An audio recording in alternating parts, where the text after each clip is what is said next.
De trein riet weer tussen Haas en Dronriep. In de berm aan de oude trekwei hebben we onbekend Blommendellijn voor de 2 slachtoffers.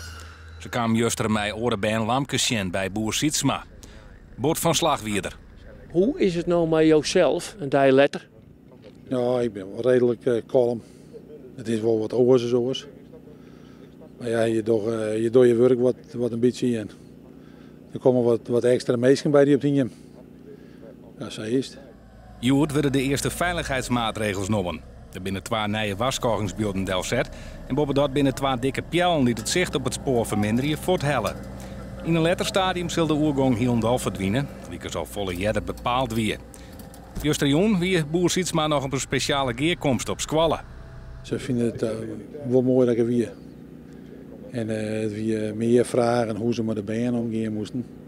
Maar ik kon gewoon merken dat het zeer op prijs stelde dat ze weer is. Op de Prins Johan Frieso Squallen wordt nijpraat over het drama van Juster. Er binnen een soort vragen van de band. De eerste vraag is meer over het ongemak wat ze jet hebben en dat soort dingen en hoe dat is. En voor de rest hun eigen fantasie die erop loslaten wordt. Maar dan ik al heel gauw weer de eigen ervaringen die ze meemaken hebben. Omdat ik weer een plakje te Jan, dat komt dan ik weer even op. Het slachtofferke van 3 jaar zie het op de bennenopvang, dat onderdeel is van de basissquallen. Zijn oudere zusje zit in groep 3. Joert wie slachtoffer helpt nog actief in deze klasse. De juf kregen extra stiepen.